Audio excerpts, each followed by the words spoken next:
good morning, and happy Earth Day. I hope you're doing something exciting today, and a random act of kindness for Mother Earth. I love random acts of kindness. If you've ever been the recipient of something like that, it's beautiful. And if you've ever done a random act of kindness for someone, you know that it's very rewarding, and it's something that stays in your heart forever. So remember that as you're just walking down the street, you see some garbage, or just pick up some garbage, and the next person won't have to look at it. So anyway, I wanted to share with you today the Amaryllis. Now, I had them out in the greenhouse all winter, and I pretty well ignore them. They get treated similar to my geranium plants. So, and they're in the coldest corner near the agave, and they're just down on the ground, and they get the odd bit of water from the pond. But other than that, just if they look real dry, give them a little bit of sprinkle in the winter and ignore them. But as soon as it starts to get warm, what happens? They start to shoot up, the leaves, everything, and then this is the time of year I bring them in. And I know it's like one flower for a short time of the year, but it's a beautiful flower, and they can live up to 75 years. I mean, it's amazing. So, you know, really there's no care involved. They love to be squished in their pot, and look at this. I have to share a beautiful story about this. Is probably the color of orchid that was in this story. So, here we go. Greek mythology tell a story about Amaryllis, a love-struck maiden who longed for the handsome but cold-hearted Altio. Desperate to win his love, she pierced her heart with a golden arrow and visited his cottage daily, trying to win his love. As she walked to his cottage, she shed drops of blood along the pathway.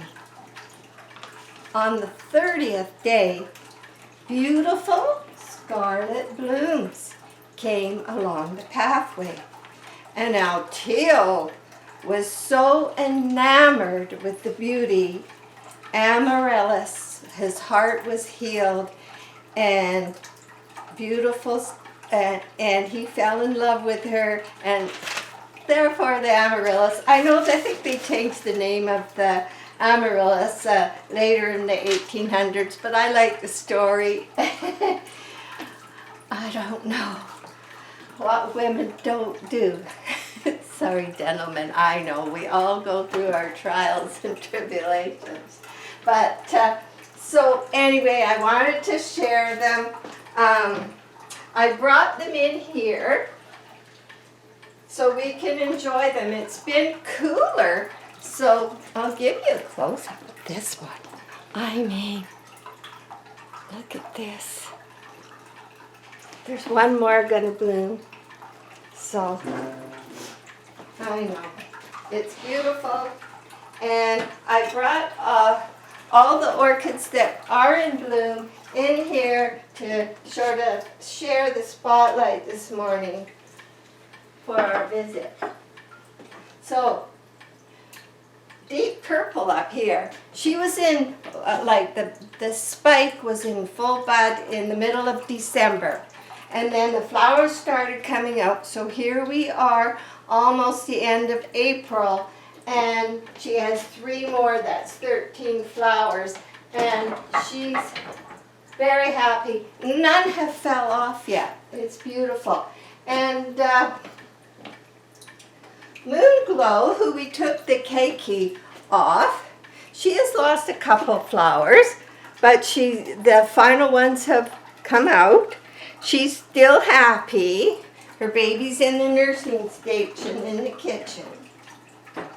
And we still have, this is the little orchid that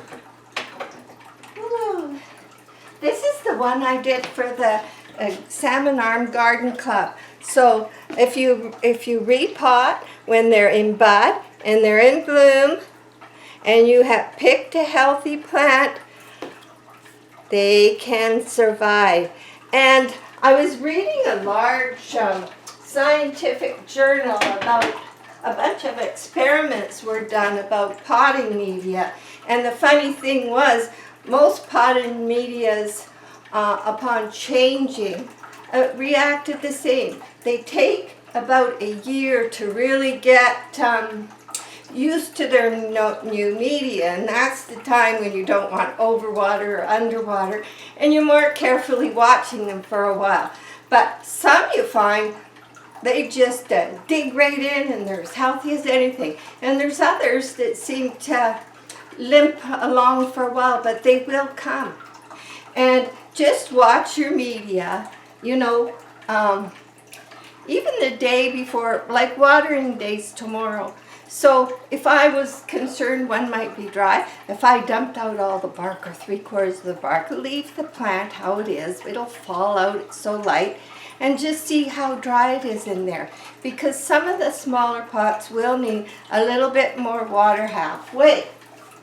Anyway, we'll go into that another day because I do want to cover the fertilizer again. And I'll just say quickly, when you are fertilizing very weakly, make sure you run water through the pot first, then dip your pot in the sink where the fertilizer is, or water with the watering can, whatever you find works first, but remember to run the water through first so you don't burn any roots. And why do the flowers keep on the inflorescences so long? Why do the flowers want to be in bloom longer than others? So when the heat is starting to come through the window, you want to back them off so they're not getting direct heat. If they get too hot, the flowers won't last as long. They like it. Room temperature is nice, but no direct sun. Mine get sun in the other room and this room, same side of the house. They get sun in the late afternoon quite bright, but I've got the flowers pointing in towards the room, so they're not on the flowers. And the other thing is humidity. If it's too dry, they will not keep their flowers as long. So I have all my misting bowls. I have dishes under all my orchids that usually have some water in the bottom.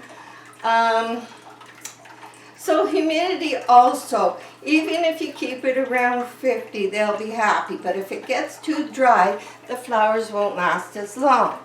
And so we've got the light and the humidity. And the other thing is, if there's any little bees or things flying around where your flowers are, and they get in there and pollinate that flower, then the flower is not going to last as long.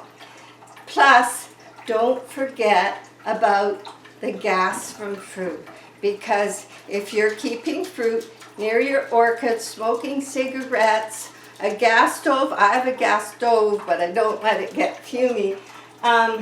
Any one of these things can make the flowers drop. So ethylene gas,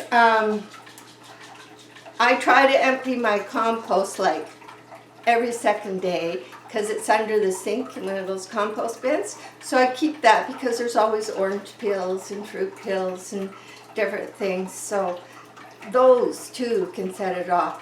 Onions, if they're on anything that is over ripening. And I always pick off any blooms that I see, that are starting to go. I usually just take my fingernails and kind of pick it off. But anyway, we got one plant here. Oops. This is the one that had lost all but 2 of its leaves, and it quickly regrew leaves and then decided it wanted to throw out a spike. And it's got so many roots in this pot, I decided to just wire the support onto the outside of the pot, because I tried sticking a wire down inside. It was really bothering me because, whoops, a butterfly just flew away.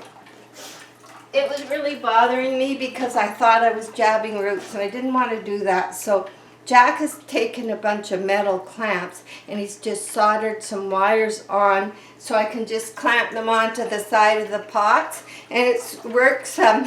We haven't quite finished because we're always doing so many things this time of the year. So anyway, I just wanted to say hi on Earth Day, and I know we're all conscientious people because we're mirrors of each other and we're together on this channel. So I know we're all trying to do our best for the earth, and hopefully more people will feel that way, because the oceans are polluted.